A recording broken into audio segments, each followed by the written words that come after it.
Hi guys, this is Chloe. We are going to read in Mr. Winston. We are going to read the Jesus Calling devotional for today. It is March 25th in the three scriptures, and then we're also going to be reading it Genesis 8. We're going to go ahead and start with the Jesus Calling devotional for today. Let thankfulness temper all of your thoughts. A thankful mindset keeps you in touch with me. I hate it when my children grumble, casual despising my sovereignty. Thankfulness is a safeguard against the deadly sin. Furthermore, a grateful attitude becomes a grid through which you perceive life. Gratitude enables you to see the light of my presence shining on all of your circumstances. Cultivate a thankful heart, for this glorifies me and fills you with joy. And the first scripture it gives is 1 Corinthians 10:10.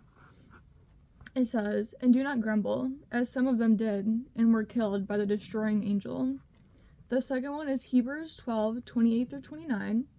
Therefore, since we are receiving a kingdom that cannot be shaken, let us be thankful, and so worship God acceptably, with reverence and awe, for our God is a consuming fire. And the last one is Colossians 3:16. And it says, "Let the word of Christ dwell in you richly as you teach and admonish one another with all wisdom, and as you sing psalms, hymns, and spiritual songs with gratitude in the hearts to God." Alright, and then we're going to read out of Genesis 8. And it says, "But God remembered Noah and all the wild animals and the livestock that were with him in the ark. And he sent a wind over the earth, and the waters receded. Now the springs of the deep and the floodgates of heaven had been closed, and the rain had stopped falling from the sky. The water receded steadily from the earth. At the end of the 150th days, the water had gone down, and on the 17th day of the 7th month, the ark came to rest on the mountain of Ararat. The waters continued to recede until the 10th month, and on the first day of the 10th month, the tops of the mountains became visible.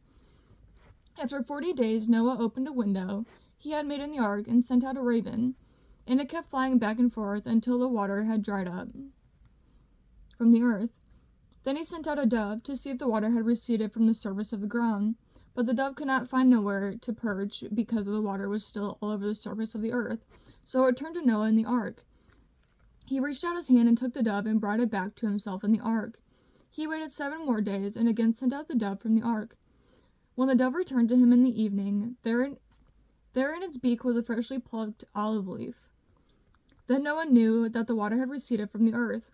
He waited 7 more days and sent the dove out again, and this time it did not return to him. By the first day of the 1st month of Noah's 601st year, the water had dried up from the earth. Noah then removed the covering from the ark and saw that the surface of the ground was dry. By the 27th day of the 2nd month, the earth was completely dry. Then God said to Noah, "Come out of the ark, you and your wife and your sons and their wives. Bring out every kind of living creature that is with you, the birds, the animals, and all the creatures that move along the ground, so they can multiply on the earth and be fruitful and increase in number on it." So Noah came out, together with his sons and his wife and his sons' wives, all the animals and all the creatures that move along the ground, and all the birds, everything that move on the land, came out of the ark, one kind after another. Then Noah built an altar to the Lord. Taking some of the clean animals and clean birds, he sacrificed burnt offerings on it. The Lord smelled the pleasing aroma and said in his heart, "Never again will I curse the ground because of humans, even though every inclination of the human's heart is evil from childhood. And never again will I destroy all living creatures as I have done.